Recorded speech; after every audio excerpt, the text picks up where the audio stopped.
I'll tell everybody right now, I didn't hit the target. Spoiler, you got COVID? Yeah, they are testing me every week. The first week I test positive. I'm calling home every night on my new phone to my wife, crying like a little baby. The number one question people ask me is, what if you lost everything? What would you do? I don't have to tell anybody what I would do now. I can show them. You're going to see over 12 weeks exactly what I do. Okay, Believe Nation, I have a special guest with me here today. You know him, Uncle G, GC, Grant Cardone in the house, star of the new show, Undercover Billionaire, season 2. How you doing, Grant? Good, buddy. Good to see you. Good to appreciate you, spending some time with me. And, I'm a big fan. So I know you got that red wall. The red wall is going to be all awards, right? The red wall is going to be all the YouTube awards. It's happening. I think I have one. I haven't won. Well, listen, we got to launch Grant Cardone in Spanish and Grant Cardone in Russian, and we got to get some more channels going. Dude, is that what you're doing? Is that what you're doing? Yeah, I got a Russian channel and a Spanish channel with 500,000 each, and then niche stuff. That's so you can have like the Grant Cardone real estate channel, the Grant Cardone marketing channel, and the Grant Cardone, Path to Billion channel, all that stuff. Anyway, I wanted to quickly share before we dive in. Somebody asked me on Instagram, and I know you saw this, but I want to share with the audience. Somebody asked me on Instagram, what have you learned from Grant Cardone? And I said, what I love about Grant Cardone is he's always driving for the next big scary thing. He's a good guy too.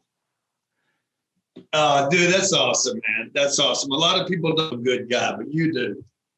Yeah. Grant is a really good guy. People don't see it. Grant doesn't show that side, but deep down, he's actually a really, really good guy. You saved me a couple times with relationships and connections that's been super helpful for me. So, I'm always happy to spread the message and give you love. Talking about doing the next big scary thing, though, you got this awesome show coming up, Undercover Billionaire. Yeah, it's a wild ride, bro. Like January, they came to me and said, "Hey, we have you as somebody that might do this." They were talking to a couple different people. I think you know a couple of them. Yeah. I didn't know a guy named Angus came to me. He works with a company called TIJAT. They're a production company out of LA. And he's like, "Look, man, you're my first choice to do this show." A guy named Glenn Stearns did it last year. I didn't know who Glenn was. Glenn ran a big mortgage company back 20 years ago and made a bunch of money. I'd never even heard of the show. He said, Undercover Billionaire. I said, I think I saw that show. He's like, no, not Undercover Boss, Undercover Billionaire. He knew immediately I had it, disassociated. He's like, Discovery did this show last year, 2018. It was a big hit. It was Discovery's first hit in 3 or 4 years. That really got my attention. What interested me was that they already had a hit, meaning they had to go feed the dog. You got to feed the beast, dude. Once you got Shamu at SeaWorld, then Shamu's got to be fed, and that SeaWorld will take care of Shamu because Shamu's going to sell tickets. So I'm like, okay, this is even better. It's a second season. They're already pot committed.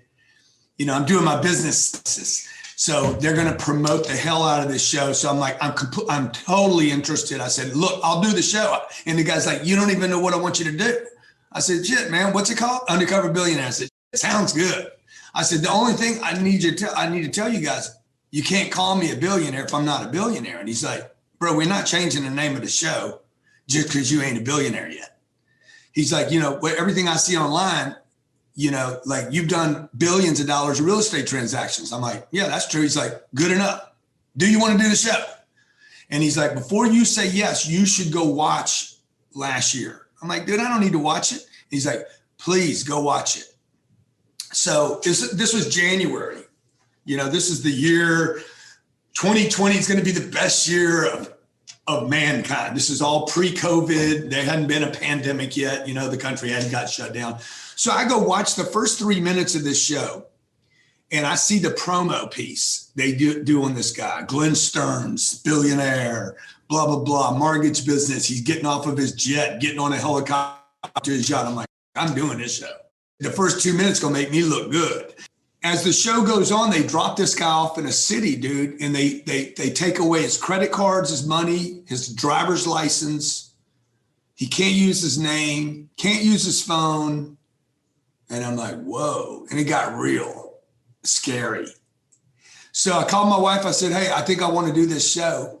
They want me to do it. I know they're going to pour some money behind their promotion. And what do you think?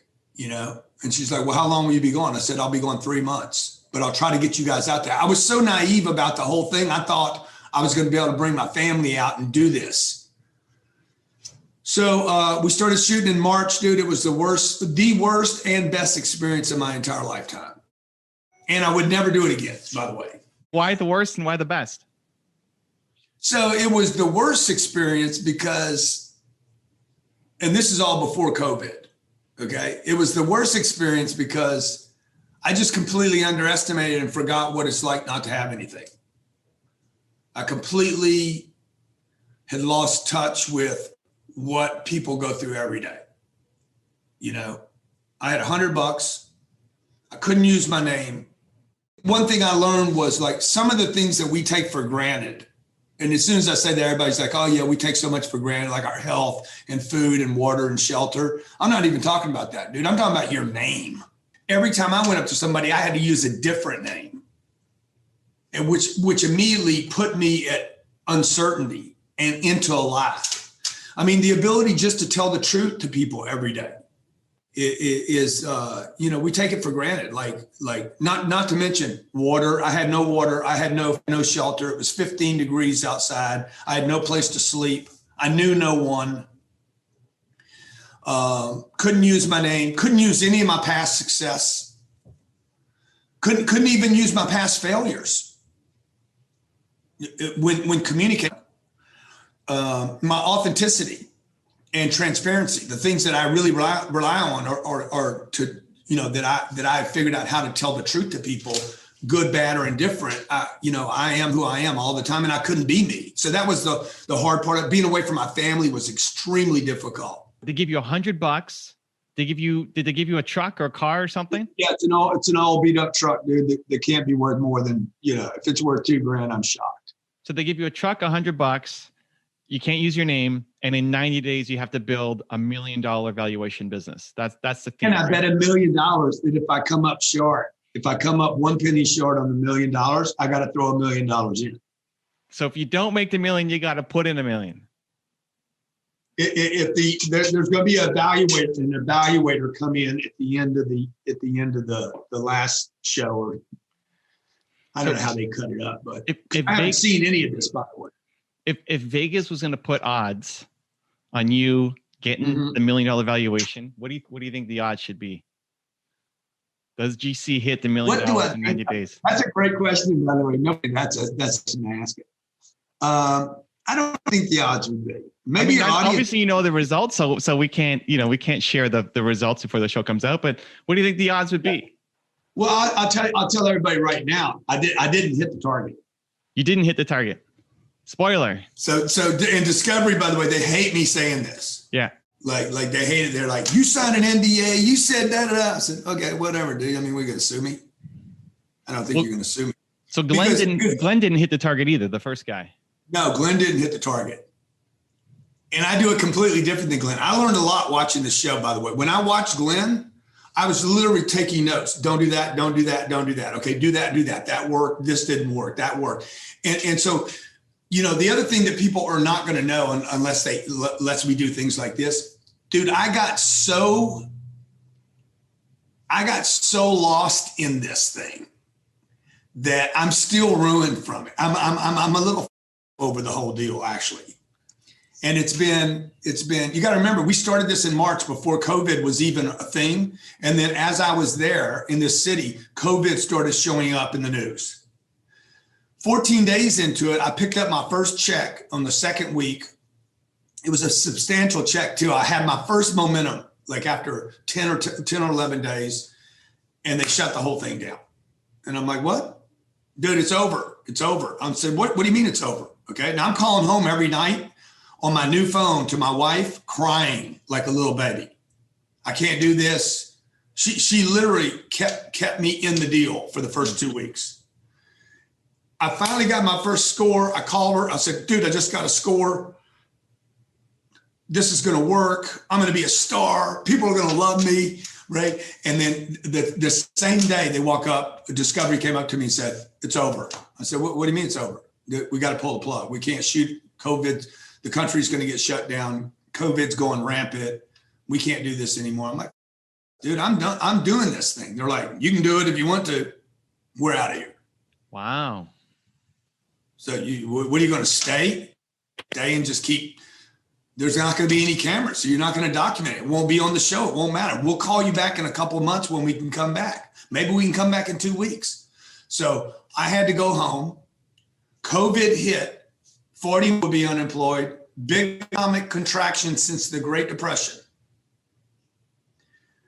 And then they call me 2 months later. You want to do it again? My hair was just starting to grow back. And I'm like, dude, I don't want to do that again. That was the worst experience of my life. Because what happened is I got into it so big time. Like I got so in this role of being broke and having nothing and having to make it. And I literally forgot that in my waiting for me was Grant Cardone. Like it's a bizarre kind of weird phenomenon that kind of took over. Because I really took on the whole idea that, hey, dude, like there's a lot of people every day in America and in Canada and around the world that don't have anything. And they don't know where their next paycheck's going to come from, their next meal is going to come from. I didn't know that. I didn't know where I was going to eat. You mentioned you're still messed up from it and recovering. Yeah. How so now? Like you're back to the real world or maybe back to the Grant Cardone world. How are you still messed up from the experience? Dude, because every once in a while, I just like, I my wife has to tell me, hey, everything's all right. Like it's all right. Okay. Everything's all right. Like something happened in this thing. I'm reassessing my life. Like, what am I doing? What am I doing every day? Like I will never, ever, I literally lost 84 days with my kids. And I'll never do that again. That will not happen. So I would never do the deal again, by the way. Okay. I would never, if they came back to me and said, do this show again, we'll pay you to do it. I'd be like, no, I'm not doing that. I would tell people, don't do this thing. This thing is insane. If you've ever lost everything and had to be without your family, without your friends, without your employees, without the people that support you every day, and you had to start over from nothing, it's not something you want to actually do. The Stoic philosophers used to have a practice of every now and then basically being homeless and sleeping outside and having nothing, just to remind themselves that life isn't over if I were to lose everything, and it gave them more courage to actually live the life that they wanted. Do you agree with that? Or he's like, no, I never want to go back and do that again. No, I mean, like I understand that they're doing that for, it's like fasting for a day, but you're going to eat tomorrow. Mm-hmm. See, the difference here is this wasn't a day or two. This was 90 days that turned out to be 5 or 6 months. Because when they stopped it and started it again, in the period of time they're going to start again, I've started some relationships in the town that I was in, and I can't now talk to them. And I'm coming back to my own problems mid-COVID. I got 7 little companies right here. We have 150 and we lost an entire division during COVID. We lost people. So I'm managing. Am I going to go back and do this thing with Discovery? Oh, I got to manage my own problems. I got 8,000 apartments. I got, the legal system's talking about no evictions, renters don't have to pay. Freaking world's coming apart. My own world, that world. I didn't know whether I was going back, staying here. Like all of a sudden I added something that the monk knows. Oh, dude, I'm going to the monastery, on Saturday. Whether I was going back, coming back, gonna finish this, not finish this. Didn't know if I finished this year in 2020 because of COVID. I got sick during the whole event. You got COVID? Yeah, I got COVID when they called up and said, you ready to go it again? I said, dude, I ain't doing that deal again. I'm not shaving my head again. I don't think it has to be different. I go back and they are testing me every week. The first week I test positive. Wow. Everything about this thing was insane. me and the production crew fought constantly. Like nobody's gonna ever see this. Like they hated me, I hated them. Like it was terrible. What did you fight over? Everything. Like you're a maniac, dude. Like you got to slow down. We got people here that need to follow you. People are being put at risk because of you. I'm like, yeah, that's the real world. I said, look, follow me. Like we're shooting a TV show. I said, you guys are shooting a TV show. $1 million on the line and my brand. Okay. So if you need to get an extra set of battery cameras, more people, you need to have a shift that works during the day and another shift that works at night, do whatever you got to do. I am not going to lose $1 million. I'm going to build $1 million business. I put during COVID, otherwise I'm going to screw my brand up. Okay. So I either have to die, like I have to go down in flames trying to pull this off and look good if I start. Or I got to 10X, one of the two, but I can't look bad. So you guys and your cameras and your batteries and your union rules and policies, and sorry you're being put at risk. So it was constant, like, and I have ideas about how to produce stuff, you know? So, and they have ideas about how they want to produce something. You know how their producers said, hey, Grant, you should watch season 1 before you come out just to know what you're getting into? I feel like they should have had the crew watch Grant Cardone videos before they got into it so they know what they're getting into. Because telling Grant to slow down is probably not a good strategy. Yeah, exactly. You know, like one of the hardest things doing it was just staying not recognizable. So, you know, these LA people, these LA production people, they're a little, you know, they're a little resentful. TV people can be a little resentful of successful people. And I have, you know, I'm a very opinionated. I'm like, guys, why are we doing that? Watch me, follow me. Okay. You can't produce me. Just come. And they're like, the thing we fought about was money. Give me $100. I didn't spend the $100. And if you saw the first season, I don't know, did you watch it? I did. Yeah, I watched it. Yeah. So, you know, on the first day, $100 becomes $88. Day 2, 64. Day 3, 41. They love that picturesque, oh, he's going down. Well, I didn't spend the $100. Okay. They're like, when are you going to spend that 100? I said, dude, I ain't never going to spend 100. We ain't never tapping that 100. Okay. I don't need, they're like, well, you got to see it. It messed up their way to cut or shoot a show.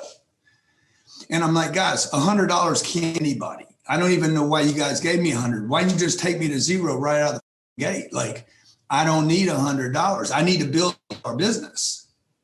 Like, but when are you going to spend the 100? I said, no, the goal is not to spend the 100 or save it. The goal is to build $1 million business.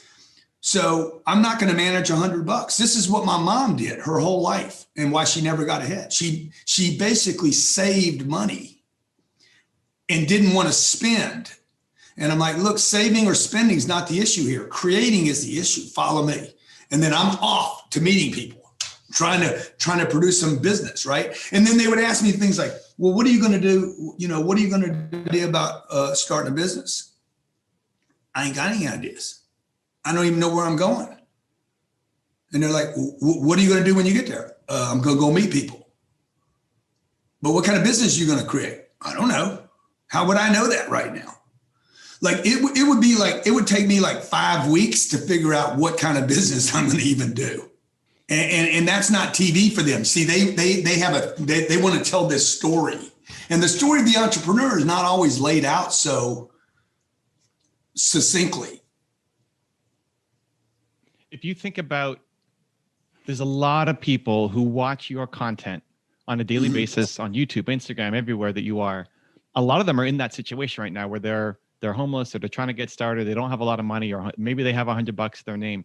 What piece of typical Grant Cardone advice, if you look at kind of the themes that you normally talk about, what Grant Cardone advice is the best one? The lifeblood of this show should be, who's got my money? And you're going to see me, I don't think I ever even term there, but this is literally, who's got my $1 million? There's one where I actually create this sign. I will work for 1 million in my old truck. So look, I'm going to show people like literally when you finish watching, you'll be like, and the one reason I'm really glad I did this, by the way, is because the number one question people ask me is, what if you lost everything? What would you do? I don't have to tell anybody what I would do now. I can show them. You're going to see over 12 weeks exactly what I do to go from zero to building something. And how important was, you mentioned Elena a while back, your wife, how important was her support in this whole thing? I think a lot of entrepreneurs getting started don't have that. How important was her help through this process? It was very, on one hand, it was very important. I felt like she just kept saying, stay. And after a while, I'm like, dude, do you know what I'm going through here? Like, where is the empathy? Where is the freaking caring about me? I need somebody to hold me right now. I was dying, bro. Like, you're going to see me break down multiple times in this thing, for real. And I'm laughing about it now because I made it through. But every time she would tell me, just hang in there, you can do it. I'd be like, I'd hang up on her sometimes. Like, you don't even care about me right now. Like, it didn't feel like, yes, it was that I would have stayed. But on the other hand, dude, it was almost tough love. It was like, it was because she's disconnected from my pain. She's in Miami. It's air conditioned and heat. It's beautiful. She's got the kids around her. I have nothing. I mean, I'm wondering, where am I asleep tonight? Okay. Is this actually going to happen? So she's doing all her rah-rah. It really made me realize how I feel listening to me when I'm like, you can do it. Don't quit. Don't ever give up. And I'm on my jet, and people are like, dude, and I was in my pain, dude. I was in my pain and my discomfort and my vulnerability and mostly in my uncertainty. The uncertainty was like immense. And she's over there. You can do it. You can do it. She's in her cheerleader suit and I'm getting punched in the face every time I turn around. And I'm fighting the crew. And I don't think these people like me, don't think they want to be with me. So it was ugly, bro. Like, it was ugly. So on one hand, I tell me to stay in there. The only thing that really helped me stay in the deal, every time she'd say, do it for the haters. Every time she would do that, that's the one. That's your love language. Do it for the haters. That's my love language. I'm like, okay, rub that spot a little harder. So you mentioned the Grant Cardone brand a couple times. What do you think this does for it? Yeah. And looking at the breakdowns and seeing you at your lowest lows, I think it actually strengthens it. I mean, part of my secret mission is to actually show the world that Grant Cardone is a good guy. Doesn't come up as much. But what do you think that does to? What do you think this show is going to do for your brand, showing that side of things too? I mean that'll be good. I mean, I hadn't actually thought about, okay, does that help the brand? I think it does. They're going to lay this show out over 12 weeks. 2 other women actually take the challenge on into the country. I didn't know that when we shot it. COVID shut it down. So they were going to start shooting that at the end of the year. So they're going to drop all 3 of these in season 2. So I think the fact that there's 2 women that come from different walks of life, that's going to open me up to a much bigger audience that I wouldn't get if it was just me doing the show by myself. I think people seeing me struggle will show people I'm human too. Look, when you don't have a place to eat or piss or a place to sleep, you start meeting all the parts of that guy. People that are running into me today they see the life I'm living today. You don't see all the struggles I went through. In this show, you actually see the struggles I went through as a 25-year-old. Short of the drug addiction. You see what I've been battling with for 35 years. That most people don't see. You don't see me struggling with money today. But you see me struggling with money on this show. What do you think is the greatest lesson you learned from this whole experience? People, man, people are like the lifeblood of, everybody's